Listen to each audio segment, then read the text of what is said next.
Coconut palms grew in spots on the circle of sand, and there were many gaps where the sand was too low to the sea for coconuts, and through which could be seen the protected lagoon where the water lay flat like the ruffled surface of a mirror.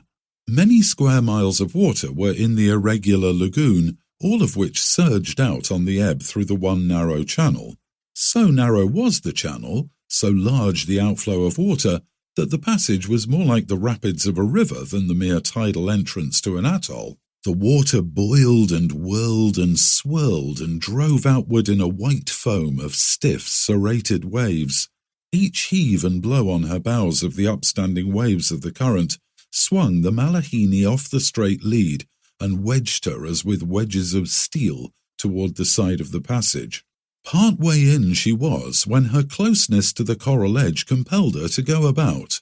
On the opposite tack, broadside to the current, she swept seaward with the current speed. "Now's the time for that new and expensive engine of yours," Grief jeered good-naturedly.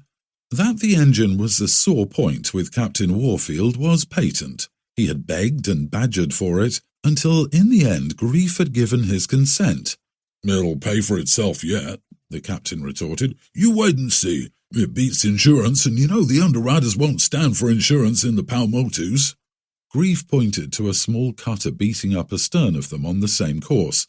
"I'll wager a 5-franc piece the little Nuhiva beats us in." "Sure," Captain Warfield agreed. "She's overpowered. We're like a liner alongside of her, and we've only got 40 horsepower. She's got 10 horse, and she's a little skimming dish. She can skate across the froth of hell, but just the same she can't buck this torrent.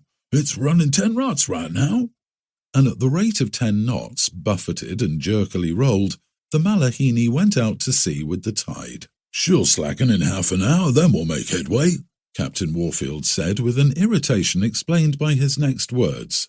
"He has no right to call it Parlay. It's down on the Admiralty charts and the French charts too as Hikihoho. Bougainville discovered it and named it from the natives." "What's the name matter?"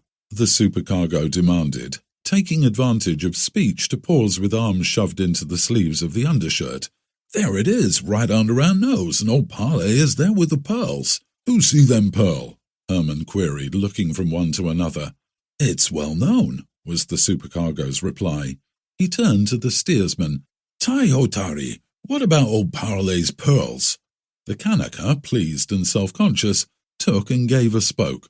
"My brother died for Parlay 3-4 months, and he make much talk about pearl. Hikihoho, very good place for pearl. And the pearl buyers have never got him to part with a pearl," the captain broke in. "And they say he had a hatful for Ormond when he sailed for Tahiti," the supercargo carried on the tale. "That's 15 years ago, and he's been added to it ever since. Stored the shell as well. Everybody's seen that, hundreds of tons of it. They say the lagoon's fish clean now. Maybe that's why he's announced the auction. If he really sells, this'll be the biggest year's output of pearls in the Paumotus," Grief said. "I say now, look here." Mulhall burst forth, harried by the humid heat as much as the rest of them. "What's all this about? Who's the old beachcomber anyway? What are all these pearls? Why so secretious about it?" "Hikihoho belongs to old Parlay," the supercargo answered. "He's got a fortune in pearls, saved up for years and years, and he sent the word out weeks ago that he'd auction them off to the buyers tomorrow. See those schooners' masts sticking up inside the lagoon?" "Ain't so I see," said Herman. "What are they all doing in a dinky atoll like this?" the supercargo went on. "There isn't a schooner load of copra a year in the place. They've come for the auction. That's why we're here. That's why the little Nuhiva's bumping along astern there, though what she can buy is beyond me. Nari Herring, he's an English Jew half-caste, owns and runs her, and his only assets are his nerve, his debts, and his whiskey bills. He's a genius in such things. He owes so much that there isn't a merchant in Papeete who isn't interested in his welfare.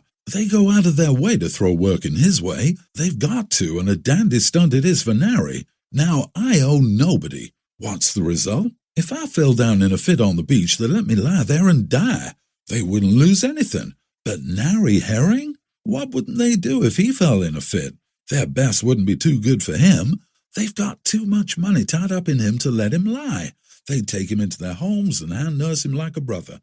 Let me tell you, honesty in paying bills ain't what is cracked.